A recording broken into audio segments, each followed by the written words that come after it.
যারা অবৈধ আছেন, যারা কোম্পানি থেকে ভাইগা গেছেন, কফিল থেকে ভাইগা গেছেন, তাদের জন্য একটি সুবর্ণ সুযোগ দিয়েছে সৌদি আরব সরকার। 60 দিনের জন্য অফার দিয়েছে। জানুয়ারির 9 তারিখ পর্যন্ত মনে হয় অফারটা আছে। তারা বৈধ হইতে পারবেন, যে কোনো জায়গায় কাফেলা হইতে পারবেন। অবশ্য যারা অবৈধ আছেন তারা অবশ্য বৈধ হওয়ার চেষ্টা করবেন, এবং কি যারা অবৈধ আছেন তারা কিন্তু চাইলে এই 60 দিনের ভিতরে টিকিট কেটে বাংলাদেশও যেতে পারবেন। অবশ্য এই সুযোগটা কিন্তু সৌদি সরকার সবসময় দিয়ে থাকে না। অবশ্য এই সুযোগটা অবশ্য কাজে লাগাইবেন। আসসালামু আলাইকুম রহমতুল্লাহি আবরাকাতু। আপনার সকালে কেমন আছেন? আশা করি ভালো আছেন। আমি আলহামদুলিল্লাহ ভালো আছি। সকাল বাজে 8টা। ঘুম থেকে উঠে গেছি, ঘুম থেকে উঠে চলে যাচ্ছি কামে। আর আমি হচ্ছে একজন সৌদি আরব প্রবাসী। আমার নাম হচ্ছে মোহাম্মদ সোহাগ।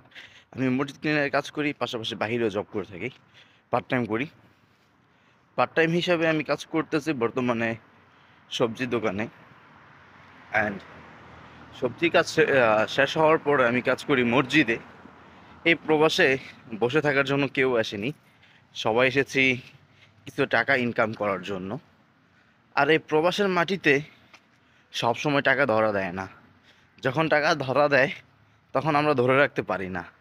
আর যখন ধরে রাখতে পারি না তখন আমাদের একটা আফসোস হয়। যখন কাজ থাকে না তখন চিন্তা করি, আহারে কেন যখন টাকা আসছিল ধরে রাখতে পারি নাই।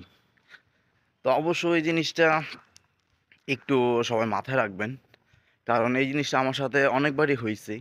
দীর্ঘ 3 বছর এই সৌদি আরব জীবনটায়, দীর্ঘ 3 বছর এই প্রবাস জীবনটায় কত কিছু দেখেছি, কত কিছু কত মানুষের সাথে চলেছি, কত কাজ করেছি। 3টা বছরের ভিতরে এমন কোনো 3টা বছরে অনেক টাকা ইনকাম করেছি, কিন্তু ধরে রাখতে পারিনি। প্রবাস থেকে দেশে আসার আগে বাড়ি ঘর যেরকম ছিল বর্তমানে সেম অবস্থায় আছে। কোনো উন্নত কোনো কিছু করতে পারি নাই। এখন যদি দেশে চলে যাই তাহলে কি করব চিন্তা করতেছি।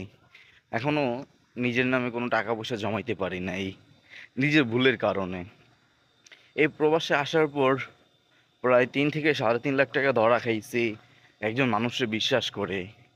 এক বড় ভাইয়ের সাথে কথা হয়েছিল, কিছু লোকরে সে কাজ দিব, সেই কথা বলে আমার থেকে কিছু টাকা সে নিয়েছিল।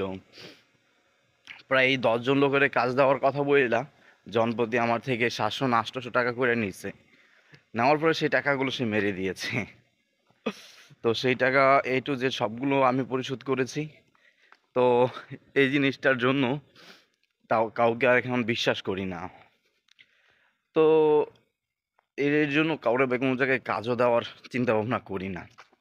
মানুষের উপকার করতে যেয়ে যখন নিজে ক্ষতির সম্মুখে হই তখন আর মন চায় না কাউকে উপকার করতে।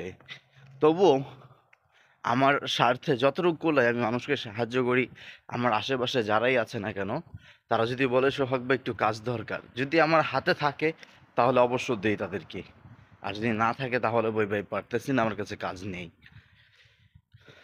আর প্রবাস এমন একটা জিনিস যেটা ভাই মানুষকে বইলা বোঝানো যাইব না। আর আগে চিন্তা করতাম মানুষ দেশে থেকে আসে সুন্দর স্বাস্থ্যবান, প্রবাস থেকে যখনই যায় তখন এত কালো, এত চিকন পাতলা কেমনে হয়। তো ভাই বর্তমানে বুঝতে পারতেছি প্রবাস থেকে যাওয়ার পরে তার অবস্থা কেন কেন এরকম হয়। এই সকাল 8টা বাজে ঘুম থেকে উঠে বাইরেছি। এখন বর্তমানে যে পার্ট টাইম করতেছি সেখান থেকে রুমে যাবো রাত্রে প্রায় 12টা বাজে। সেই কাজ শেষ করার পরে এরপরে আবার রুমে যাবো, মসজিদের কাজ শেষ করে নিচে খাওয়া দাওয়া শেষ করে রুমে যেতে যেতে প্রায় 1 থেকে 2টা রাত্রের। এরপরে আবার সকাল 8টা বাজে চলে আসো। ভাই ঠিক মতো ঘুমানোর টাইমটা পাইতেছি না বর্তমানে। আর এমনও সময় গেছে যে কাজের জন্য হাহাকার, কাজ পাই না, কাজ পাই না। তো বর্তমানে আলহামদুলিল্লাহ ভালো আছি আপনাদের দোয়ায়। অবশ্য প্রবাসে যারাই আছেন সবাই একটু সচেতন হবেন। বর্তমানে জানুয়ারি আসতেছে, আর পুলিশেও কিন্তু এখন বর্তমানে চেক প্রচুর পরিমাণে চলতেছে। যে কোনো সময় যে কোনো জায়গা থেকে পুলিশে লোক ধরতে পারে। প্রবাসে যারাই আছেন না কেন, যারাই বাইরে পার্ট টাইম জব করতেছেন, অবশ্যই একটু সতর্ক থাকবেন, সচেতন থাকবেন। কারণ পুলিশ কখন কার ধরে ঠিক নেই। বর্তমানে জানুয়ারি আসতেছে, তো তো সবাইরই ধরার চিন্তা ভাবনা করবো এখন। আর আর আরও একটা নিউজ হচ্ছে, যারা অবৈধ আছেন, যারা কোম্পানি থেকে ভাইগা গেছেন, কফিল থেকে ভাইগা গেছেন, তাদের জন্য একটি সুবর্ণ সুযোগ দিয়েছে সৌদি আরব সরকার। 60 দিনের জন্য অফার দিয়েছে। জানুয়ারির 9 তারিখ পর্যন্ত মনে হয় অফারটা আছে। তারা বৈধ হইতে পারবেন, যে কোনো জায়গায় কাফেলা হইতে পারবেন।